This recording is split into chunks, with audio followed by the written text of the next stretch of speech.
नमस्कार, जोहार ही चलते हैं झारखंड की ताजा खबरों की ओर। लेकिन उससे पहले अगर आपने अभी तक इस चैनल को सब्सक्राइब नहीं किया तो कर लें, जिससे कि आपको झारखंड की ताजा खबर रोजाना मिलती रहे।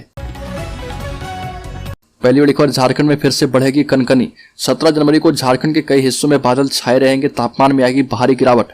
झारखंड में एक बार फिर से कनकनी बढ़ेगी और तापमान गिरेगा। मौसम विभाग ने कहा है कि अगले कुछ दिनों में तापमान में 3 से 4 डिग्री सेल्सियस की गिरावट आ सकती है। इस गिरते तापमान और बढ़ते ठंड की वजह है उत्तर पश्चिमी हवा। मौसम विभाग के मुताबिक हिमालयी क्षेत्र में पश्चिमी विक्षोभ के कारण 12 जनवरी से न्यूनतम तापमान में 2 से 3 डिग्री सेल्सियस की वृद्धि के कारण झारखंड में ठंड से आंशिक रूप से राहत मिल रही है। हालांकि अगले 3 से 4 दिनों में 3 से 4 डिग्री सेल्सियस तापमान में गिरावट आ सकती है। हलखट चाईबासा में नक्सलियों को मुख्य धारा में वापस लाने की कवायद तेज हुई। सरेंडर नीति का लाभ लेने की अपील की गई है। पश्चिमी सिंहभूम में लगातार आईईडी ब्लास्ट होने से पुलिस पूरी तरह सतर्क हो गई है।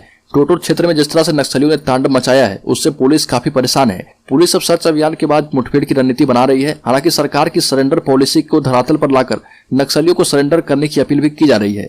एसपी आशुतोष शेखर ने नक्सलियों से सरेंडर पॉलिसी का फायदा उठाकर मुख्य धारा में वापस आने की अपील की है और कहा कि नक्सली हिंसा छोड़कर सामाजिक मुख्य धारा में वापस लौट जाएं, ताकि एक बेहतर भविष्य का निर्माण हो पाए। सरेंडर पॉलिसी में सरकार की ओर से कई तरह का लाभ भी दिया जा रहा।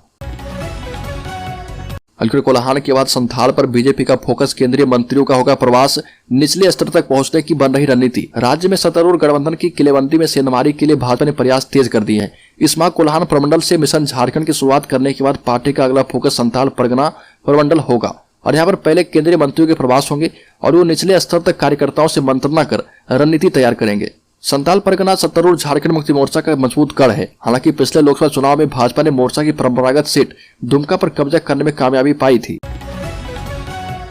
हलखट मारंग बुरु को बचाने की मुहिम के साथ आदिवासियों की भारत यात्रा कल से सालखन मुर्मू करेंगे नेतृत्व। पारसनाथ मारंग बुरु बचाओ भारत यात्रा की शुरुआत 17 जनवरी से जमशेदपुर से होगी। आदिवासी सिंगल अभियान के राष्ट्रीय अध्यक्ष एवं पूर्व सांसद सालखन मुर्मू इसका नेतृत्व करेंगे। यात्रा के क्रम में देश के विभिन्न राज्यों के आदिवासी बहुल जिलों में जनसभा कर जनता को जागरूक किया जाएगा। यह यात्रा जो है फरवरी के अंत तक चलेगी। 18 को रांची, 19 को रामगढ़, 20 को हजारीबाग, 21 को जामताड़ा, 22 को दुमका और 23 को गोड्डा जिलों की यात्रा होगी। झारखंड में भ्रष्टाचार के खिलाफ कार्रवाई करने वाली सबसे मजबूत संस्था लोकायुक्त का पद करीब 19 महीने से खाली है। लोकायुक्त के नाम पर बस एक भव्य कार्यालय बन चुका है, जहां पर शिकायतें डंप होती जा रही। अभी 2000 से ज्यादा मामले लंबित है। राज्य में लोकायुक्त को सुनवाई के साथ समन जारी करने का ही अधिकार है और इसके पास ना तो कोई जांच टीम है और ना ही पुलिस विंग। वारंट भी जारी नहीं कर सकते, ना ही छापेमारी का आदेश दे सकते हैं। इसी तरह कुर्की जब्ती का अधिकार भी नहीं है। हलखट राज्य में फुटपाथ से हटाई जाएगी 1000 से अधिक दुकानें। 8 खाली पड़ी जमीन पर होगी शिफ्ट। राजधानी के प्रमुख मार्गों के फुटपाथ पर लगने वाली करीब 1000 दुकानें कुछ दिनों के अंदर नजर नहीं आएगी। फुटपाथ से दुकानदारों को हटाने के बाद पास के ही खाली स्थान पर व्यवस्थित किया जाएगा और इसके लिए 8 जगह खाली पड़ी जमीन का अप्रूवल निगम ने दे दिया है। स्ट्रीट वेंडर योजना अंतर्गत नई व्यवस्था में एक बार नए स्थान पर जगह देने के बाद दुकानदारों को वही दुकान लगानी होगी और ऐसा नहीं करने वाले दुकानदारों से भारी हर्जाना और सामान जब्ती की कार्रवाई की जाएगी। हलखट पूर्वी सिंहभूम जिला हुआ 33 साल का 80% बढ़ी आबादी। पूर्वी सिंहभूम जिला का 33 साल हो गया है। 16 जनवरी 1990 को सिंहभूम जिला को विभाजित कर इसका गठन किया गया था। जिले का क्षेत्रफल 3533 वर्ग किलोमीटर है। आरंभ में इसमें 9 प्रखंड और 150 पंचायतें थी, परंतु कालांतर में प्रशासनिक दृष्टिकोण से 2 प्रखंड बोड़ाम और गोलाबंदा का गठन किया गया, जबकि पंचायतों का भी पुनर्गठन किया गया, जिससे इनकी संख्या 231 हो गई। हलखट मोरहाबादी मैदान में अनुबंधित मेडिकल स्टाफ का महाजुटान करेंगे सीएम हाउस का घेराव। झारखंड के अनुबंधित मेडिकल स्टाफ का आंदोलन काफी मुखर हो चला है। अब उन्होंने आर पार की लड़ाई का मन बना लिया है। इसी कड़ी में राज्य में अनुबंधित एनएचएम नर्स और मेडिकल स्टाफ सीएम हाउस का घेराव करेंगे। इसके बाद अपनी मांगे मनवाने के लिए आमरण अनशन पर बैठेंगे। राष्ट्रीय स्वास्थ्य मिशन के तहत अनुबंध पर सेवा दे रहे मेडिकल कर्मी आंदोलित हैं और मोरहाबादी में राज्य भर से आई 4000 से अधिक अनुबंधित नर्स और अनुबंधित पारा मेडिकल स्टाफ जमा हुए हैं। ये सभी मुख्यमंत्री आवास का घेराव करने के लिए निकलेंगे। पारा मेडिकल कर्मियों की मांग है कि सभी पारा मेडिकल कर्मियों का साल 2014 की तरह विभागीय नियमितीकरण की प्रक्रिया अविलंब शुरू कराना इनकी मुख्य मांगों में से एक है। हलखट आईपीएस अधिकारियों की कमी से जूझ रहा झारखंड। आपको बता दें कि झारखंड पुलिस आईपीएस अधिकारियों की कमी से जूझ रही है। वर्तमान में राज्य में आईपीएस अधिकारियों के 149 कैडर पोस्ट हैं, लेकिन वर्तमान में कैडर में महज 113 अफसर ही तैनात हैं। आने वाले दिनों में डीआईजी रैंक के अधिकारी अनिश गुप्ता, एसपी स्तर के अधिकारी अखिलेश बारियल और शिवानी तिवारी भी केंद्रीय प्रतिनियुक्ति पर चले जाएंगे और इसकी मंजूरी मिल चुकी है। ऐसे में कई और पद रिक्त हो जाएंगे। हलखट झारखंड सरकार जल्द ही करीब 30,000 वकीलों को देने वाली है बड़ी सौगात। झारखंड सरकार राज्य के वकीलों की समस्याओं और उनकी जरूरतों को लेकर बहुत संवेदनशील है। यही वजह है कि मुख्यमंत्री हेमंत सोरेन की पहल पर हाल ही में राज्य में पहली बार मुख्यमंत्री अधिवक्ता संवाद जैसे कार्यक्रम का आयोजन किया गया। इस कार्यक्रम में सीएम हेमंत सोरेन ने राज्य के वकीलों के कल्याण के लिए कई तरह की घोषणाएं की है। राज्य में करीब 30,000 वकील कार्य करने वाले हैं, लेकिन ज्यादातर की आर्थिक दशा बहुत अच्छी नहीं बताई जाती। ऐसे में हेमंत सोरेन सरकार की ओर से उनकी ओर से मदद का हाथ बढ़ाया जा रहा और झारखंड सरकार राज्य के वकीलों के लिए दुर्घटना एवं स्वास्थ्य बीमा योजना शुरू करने वाली है। और नारायणपुर चर्च विवाद पर झारखंड में विरोध तेज, जेवाईसी ने लगाए आरोप। झारखंड की राजधानी रांची में ईसाई समुदाय के सैकड़ों लोगों ने राज्य में समुदाय के खिलाफ कथित हमलों और पड़ोसी राज्य छत्तीसगढ़ के एक गिरजाघर में हुई तोड़फोड़ के खिलाफ प्रोटेस्ट किया। झारखंड क्रिश्चियन यूथ एसोसिएशन के बैनर तले समुदाय के पुरुषों और महिलाओं ने जीएल गिरजाघर परिसर से मोराबादी मैदान तक रैली निकाली। प्रोटेस्ट के दौरान उनके हाथों में तख्तियां थी जिन पर लिखा था गिरजाघरों पर हमला बंद करो और धर्म के नाम पर बांटना बंद करो। प्रदर्शनकारियों ने आरोप लगाया कि पिछले महीने क्रिसमस के दिन राज्य के गढ़वा जिले के जश्न मनाने जुटे समुदाय के लोगों को निशाना बनाया गया था। झारखंड सरकार से राज्य में शांति सुनिश्चित करने का आग्रह किया गया और कांग्रेस विधायक शिल्पा नेहा तिर्की और पूर्व विधायक बंधु तिर्की भी रैली में शामिल हुए। स्वास्थ्य विभाग के संविदा कर्मियों को नियमित करने की प्रक्रिया शुरू, मांगा ब्यौरा। 22 जनवरी तक विस्तृत प्रतिवेदन उपलब्ध कराने के लिए लिखा गया पत्र। झारखंड सरकार के अंतर्गत स्वास्थ्य विभाग के अधीन संविदा पर कार्य करने वाले कर्मियों के लिए अच्छी खबर है। स्वास्थ्य विभाग ने संविदा पर कार्य करने वाले कर्मियों की सेवा शर्तों में सुधार और नियमित करने की प्रक्रिया शुरू की है। स्वास्थ्य विभाग के उप सचिव ध्रुव प्रसाद ने राष्ट्रीय स्वास्थ्य मिशन झारखंड के अभियान निदेशक को इस बाबत पत्र लिखकर संविदा कर्मियों का विस्तृत प्रतिवेदन मांगा है।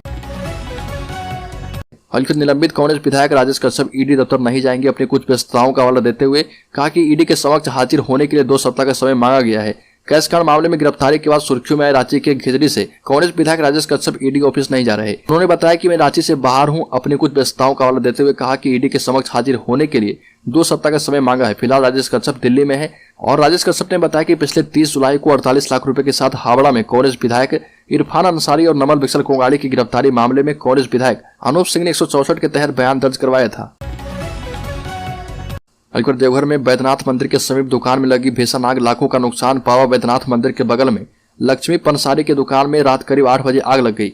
देखते ही देखते आग की लपटें दुकान से बाहर निकलकर 15 से 20 फीट ऊपर तक चली गई। पंसारी के दुकान एवं मंदिर परिसर सटा हुआ है, इस कारण मंदिर परिसर से भी आग की लपटें देखी जा रही थी। इसके बाद स्थानीय लोगों ने दमकल विभाग को सूचना दी। अग्निशमन विभाग ने सूचना मिलने के बाद संकीर्ण गलियों को देखते हुए मौके पर पहले छोटी गाड़ी भेजी, लेकिन छोटी गाड़ी से आग पर काबू नहीं पाया जा पाया। फिर बड़ी गाड़ी को भेजा गया। इसके बाद पानी की बौछार करके आग पर काबू पाया गया।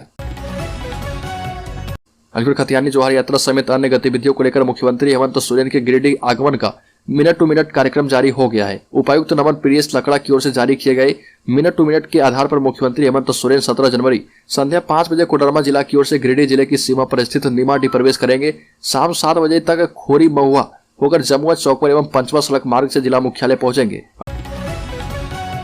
राजधानी के चौक चौराहों पर स्मूथ ट्रैफिक मूवमेंट को लगने लगे हैं फ्लेक्सिबल बुलार्ड। राजधानी में मार्च के पहले सप्ताह में G20 समिट प्रस्तावित है और इस दौरान देश विदेश के प्रतिनिधि रांची आएंगे।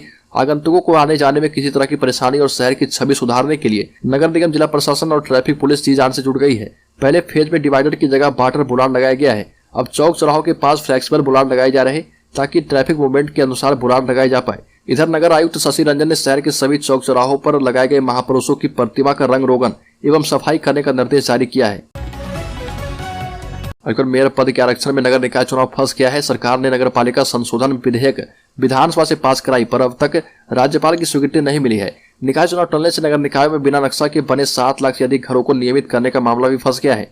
चुनाव नजदीक देख नगर विकास विभाग ने आनंद फानन में बिना नक्शा के बने भवनों को नियमित करने के रूल बुक का ड्राफ्ट जारी कर दिया था। इस पर आम लोगों से 20 दिसंबर तक आपत्ति सुझाव मांगे गए थे। विभागीय अधिकारियों की माने तो काफी आपत्तियां आई है। इसके मुताबिक ड्राफ्ट संशोधन की प्रक्रिया जारी है, जल्द ही अधिसूचना जारी की जाएगी।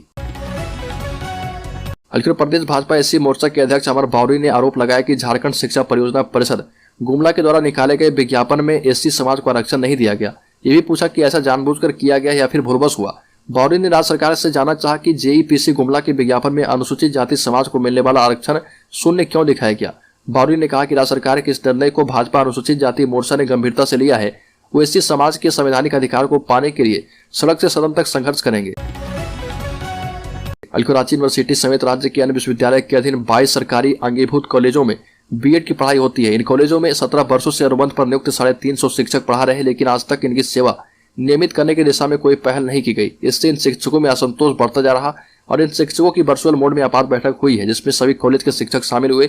सभी शिक्षक ने एक स्वर में कहा कि सरकार के आदेश से सत्र 2005-06 से स्ववित्त पोषित योजना अंतर्गत बीएड की पढ़ाई हो रही है और इसलिए सेवा स्थायीकरण और पूर्ण वेतनमान हमारा हक है। हम सभी के प्रयास से इस शिक्षक प्रशिक्षण पाठ्यक्रम का विकास और नियमित संचालन हो रहा। कल जमशेदपुर के आजादनगर थाना क्षेत्र के सैली टेलर की गली में रात 10 बजे हुई फायरिंग में घायल बामनगोड़ा निवासी जमीन कारोबारी मोहम्मद शब्बीर अहमद की शाम इलाज के दौरान कोलकाता में मौत हो गई। गंभीर रूप से घायल शब्बीर को टीएमएच से सीएमआरआई अस्पताल ले जाया गया। जमशेदपुर में शब्बीर की मौत की खबर आने के बाद आजादनगर और घटनास्थल के आसपास फोर्स बढ़ा दी गई है। दूसरी तरफ मामले में फरार आरोपियों पर सरेंडर करने का दबाव बढ़ाने के लिए पुलिस उनके परिजनों को घटना के बाद से ही हिरासत में लेकर रखा है। आरोपी कांग्रेसी नेता बबलू नौशाद का 19 साल का बेटा पुलिस हिरासत में रहने की वजह से 12वीं बोर्ड परीक्षा का प्री बोर्ड टेस्ट नहीं दे पाया। अलकर बिहार से दोस्तों का एक ग्रुप शराब पीने झारखंड आया और कोडरवा में दिन भर शराब पीकर फिर से लौटने के क्रम में रास्ते से शराब खरीद ली। सभी नशे में थे। इस बीच गाड़ी के ड्राइवर से एक दोस्त का झगड़ा हो गया।